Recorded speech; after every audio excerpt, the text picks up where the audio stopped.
Welcome to Big Business with Sarah, the show for experienced entrepreneurs who want to grow their impact and income through value-based outputs.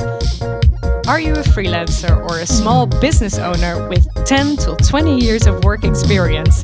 And is it finally time for you to reap the fruits of your labor and to recreate the business you will love?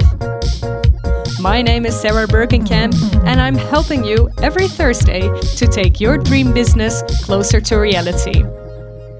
Do not forget to subscribe to my show and catch every episode. Welcome to episode 2 of Big Business with Sarah. Thank you so much for listening and watching, if you're watching on YouTube. This is an introduction episode, and this podcast series is all about value and helping you. But maybe it's fun to know who is giving you all this value weekly. Then this episode is for you.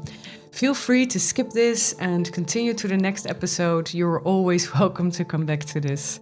And maybe you're listening this 1 year later after this, once I've dropped 52 episodes and you still wanted to get that introduction. Welcome, welcome, welcome. I have one more trigger warning for you. I am sharing many personal things here. If you're not ready for this, then stop listening. Well, now that it's just us, let's get going. My name is Sarah Berckenkamp. I'm 36. Actually, I'm recording this while I'm still 35. I'm an Aquarius. I live in Amsterdam, which is the capital of the Netherlands. I do not smoke weed or smoke at all, but I do cycle every day to go to friends, museums, and bars. I'm working from home here in Amsterdam West. You can see it when you're watching the YouTube video. And I live here with my husband Hugo and our 2 cats, Bamboo and Ludo. And I'm not really sure, I hope they're never doing it, but there might come some meow in some episodes because they're very, very curious ragdolls. And actually the intro of this episode is my song, which I have written for my cat Bamboo, which is a total inspiration and muse. You can also find it on Spotify. I was born in Goes, which is in the Netherlands, in the south of the Netherlands. And my mother raised me alone since my father was not able to take care of us, unfortunately. And I think that completely shaped me as the person I am now. I think unconsciously I felt this very early on, but later on in my teenage years, I really wanted to make sure to be financially independent. I realized, so my parents got divorced when I was very, very young. My mother all of a sudden had to take care of me and also pay all the bills. And I guess really for me that was, that really kind of triggered something. So when I was 10, I was highly influenced by the Spice Girls and girl power. And my feminism was officially launched. Not that I hate men at all, but I'm just very much into female power. And that's also what I want to share with you and want to give you in this podcast. I've been an activist since forever. I never really called myself an activist, but once I was preparing this, I think this is kind of what it has shaped me and is still shaping me. And I was always helping different causes. Political causes. I've been politically active for over 6 years, which was 3 years behind the scenes and 3 years visibly active in the city council. But I've also campaigned for Hillary Clinton in West Philadelphia in the US. And I have protested Brexit in Birmingham and Cardiff. I've organized a few exhibitions in 2019 when it was 100 years of voting rights for women. So I really feel this urge to make the world a better place. I'm actually going to quit politics for now. I might come back. It's just taking me a lot of time and energy, and I want to focus on my business right now. But it took me a lot of courage actually to really understand that. And this was also part of my journey that I really wanted to choose in this moment for myself. Other things I've done was organizing the Jewish boat during Pride in Amsterdam. I just loved helping with my financial and fundraising experience. And actually, I'm volunteering since I was 12 years old for my gymnastics club. If you don't follow me on Instagram yet, you can't know, but I do actually love gymnastics. I organized competitions, demonstrations, parties, and I've also helped numerous top cultural organizations in Amsterdam to get a younger audience. I'm also active in governing bodies of different organizations, and which was a national dance company, the famous Vondelpark, and currently I am volunteering in the regulatory body for a national museum. When I was young, I was not the brightest student. I think, by the way, this is completely uncomfortable talking about yourself. I just wanted to share this with you. Normally, I really don't do this. Of course, I always have those Oprah interview moments, when you're kind of visualizing what your life could be 30 years from now and how you're looking back. But this is really real and highly uncomfortable. Maybe you should try it too, because it actually helps you also be proud of what you've done in your life. So this might inspire you to also start a podcast, or at least write it down. So when I was young, I was not the brightest student at all. I did not enjoy learning without a purpose.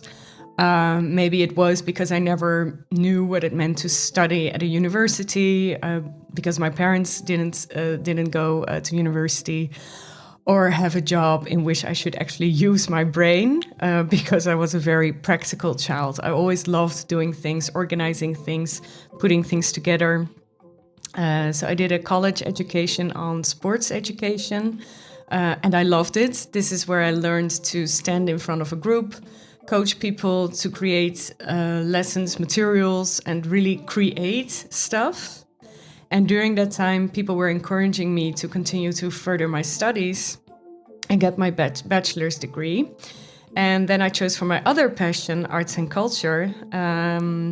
And I decided to study cultural heritage, because I thought I should do something I really like, because learning is not my strong suit. And before graduating, I found my first job. I became a project manager for a huge event here in Amsterdam. It's called the Museum Night. And then after that, many jobs in arts and culture followed. I led a marketing communication network. I worked for different industry associations. And during my studies, I also started my first company. It was a company, it was PR for nightlife and galleries. It was not my most successful company, but I really love doing it. I love just going around and telling people they should go there and there. And this was actually during the financial crisis. So this was, I think, 2008 or 2009. I always forget. I can actually look it up one day. And I came back from New York. I did an internship there, and I worked at this great place called Lush. It's a soap shop. This is where I learned to sell, and I came back home to Amsterdam, and then they said, "No, sorry, we don't have any placements anymore. It ends here." So that was quite sad. But actually, because of that financial crisis, my first business started. And then I founded a second company during a part-time job, and because I wanted to work full-time. I was doing a part-time job, which I loved, and then I want to kind of fill up the hours. This is also how I paid for our wedding that my husband and I had a couple of years back. And I did so much for that company. Actually, my third company was a startup to connect freelancers and clients. But I completely underestimated how much time it costed, and early on I quit this company. I was quite sad about it, because I really still believe in the concept, and maybe one day, if I do have a lot of time and maybe also money, I could do it again. And now for over 4 years, I'm a full-time business owner, And I have recently switched from freelance work, one-on-one, to now an online offer because I really wanted to help more people at the same time. Why did I make this switch? Just because I really thought my methods are actually always the same. Of course, they are improving. And a few people or a few organizations pay relatively a lot of money for me because I'm working with them one-on-one. And my wait list for clients was already 1.5 years full. And I wanted to help more people. Plus, I wanted to be more free in my business by having that online offer. So currently I am setting up a coaching business for entrepreneurs. It is actually already starting. And it's going very well. And then I wanted to kind of close this introduction episode with things I like and love. I love Italian and Japanese food. I love to travel to Japan, Italy, and also the US. I love to drink wine. I love to take long hot baths. I love looking at beautiful art, mostly in museums and galleries. I mentioned before I love gymnastics, feminism, and all of the world we're living in right now. What a time to be alive, also for female empowerment and standing up for your rights. I love Sex and the City and Just Like That, not the movies. I love Absolutely Fabulous, an English series made by Jennifer Saunders and Dawn French. I love designer clothing, and I feel this is a little bit more, but I want to mention it. At this moment, I'm loving The Row, Dries van Noten, and Vivienne Westwood. I have eaten vegan for a long time, but my body is not reacting really well to it, so I'm kind of mixing it up now. I love high dining in restaurants. I love dance pop culture music. Lady Gaga, Miley Cyrus, Madonna, J-Lo, etc. And entrepreneurs I love are Sarah Blakely, she's the founder of Spanx, Oprah Winfrey, I don't have to tell who she is, I guess Jennifer Lopez, Rihanna, Kylie Jenner, and Kim Kardashian. I think they're so inspiring to me, and I'm trying to share their business advice is also on my Instagram account. I love it. And so this is the end of my introduction right here. And thank you for listening. Thank you for listening to Big Business with Sarah. Do not forget to subscribe to this podcast series. I'm very eager to hear from you how this podcast is resonating. And please help me a little bit by sharing this podcast on Instagram, tagging me with @SarahBigBusiness. From March 7th on, my new online course, Big Business, is starting, and this will help you rebuild the business of your dreams. Last year, I completely switched from a freelance one-on-one business to now a 6-figure business, helping freelance entrepreneurs and small business owners to reach and rebuild maybe even the business of their dreams. I want to help you too. Go to Instagram.com/SarahBigBusiness and find out more about the 3-month course.